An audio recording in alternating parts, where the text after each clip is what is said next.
নমস্কাৰ জনাইছোঁ বন্ধু বান্ধৱীসকল, মোৰ চেনেলৰ নতুন এটা ভিডিঅ'লৈ। বহু দিনৰ পৰা আচলতে ছ'চিয়েল মিডিয়াৰ পৰা আঁতৰি আছিলোঁ, কাৰণ আমাৰ মাজৰ পৰা আমাৰ বাবা আঁতৰি গ'লগৈ। খুব ভাবিব নোৱাৰাকৈ তেখেতে বিদায় মাগিলে আমাৰ মাজৰ পৰা।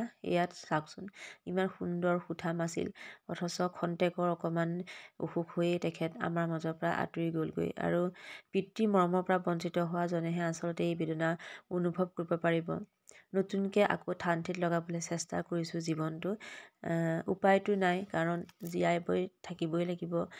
আমিও নমৰালৈকেই জীয়াই থাকিব লাগিব। মনৰ দুখ মনতে সামৰি প্ৰতিটো কাম কৰিব লাগিব, কাৰণ বুকুৰ সেই বিষটো কোনো দিনেই কোনো কালেই আচলতে ভাল নহয়। সেই টুকুৰা ঘাঁহ কোনো দিনেই নুশুকায়। কিন্তু কি কৰিম, এনেকৈয়েতো জীৱনটো আগবঢ়াব লাগিব।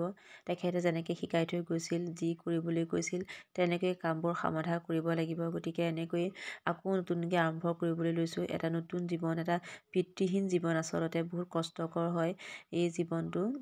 সেইকাৰণে বুজি নোপোৱা বয়সত গুচি গ'লে আচলতে ভাল, তেতিয়া একো অনুভৱ নহয় কিজানি, এনেকৈ ভাবোঁ। কিন্তু যেতিয়া বুজন হয়, বুজি পাওঁ, তেতিয়া আঁতৰি গ'লে বহুত কষ্ট হয় আচলতে। এয়া তেখেতৰ 12 দিনৰ কাজত এয়া নাম গুণ গাইছে ভকতসকলে এনেদৰেই আত্মাৰ সদগতিৰ কাৰণে। আচলতে ভিডিঅ'টো ৰাখি থ'লোঁ ইয়াতে কেতিয়াবা চাবলৈ বুলি। তেখেতক বিষয়বস্তু লৈ আচলতে ভিডিঅ' বনাবলৈ আৰু মন নাই, কিন্তু ৰাখি নথ'লেও কিবা এটা ভাল নালাগে, চাই থাকিবলৈ মন যায়। একেবাৰে মনৰ পৰা যিহেতু এনেও মুচিব নোৱাৰোঁ, মনততো সদায়ে থাকিব। তথাপি এই যে কামখিনি, এই কৰ্মখিনি তেখেতৰ আত্মাৰ সদগতিৰ কাৰণে কৰা আমাৰ এই কামখিনি আমি এনেদৰেই ৰাখি থৈছোঁ। চাই থাকক তেখেতেও ওপৰৰ পৰা।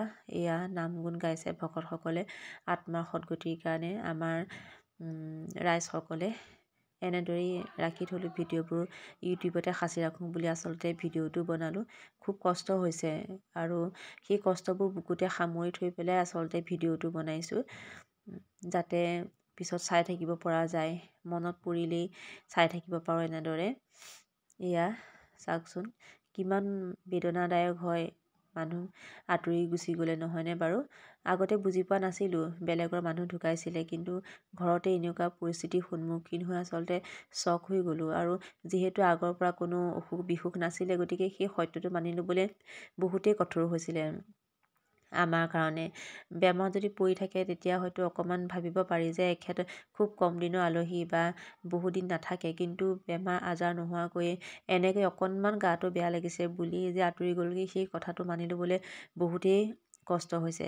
কিন্তু বাবাই যিহেতু শিকাই থৈ গৈছিল যে কৰ্ম কৰি যাবি, সদায় হাঁহি মাতি থাকিবি, মানুহক ভালদৰে মাত বোল কৰিবি, কিন্তু সেইকাৰণে মানুহ আহিলে কান্দি কাটি নাথাকি এনেদৰে সকলোকে মাত বোল কৰি হাঁহি মাতি স্বাভাৱিক হ'বলৈ চেষ্টা কৰিছোঁ। কিন্তু স্বাভাৱিক হ'বলৈ চেষ্টা কৰিলেইতো সকলোবিলাক স্বাভাৱিক হৈ নাযায়।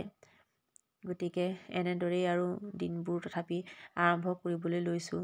আজিৰ পৰা বোলো ভাবিছোঁ নতুনকৈ আকৌ নিজৰ কামখিনিত মনোনিৱেশ কৰোঁ। কৰিতো থাকিবই লাগিব, কাম বনখিনি নকৰিলেতো নহ'ব, নিজকেতো আৰু শেষ কৰি দিব নোৱাৰি।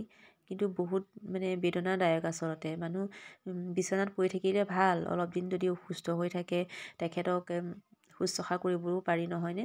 কিন্তু এনেদৰেই যে ঘপককৈ ফটো হৈ যায়, চাওকচোন কেনেকুৱা লাগে ভাবিলে। আমি সেইকাৰণে তেখেতৰ ফটোত মালা দিবই বিচৰা নাই। আচলতে এনেদৰেই থাকক, যেন বহি আছে সঁচাকৈ এখন চোফাত, এনেকুৱা লগা নাইনে বাৰু? চাওকচোন।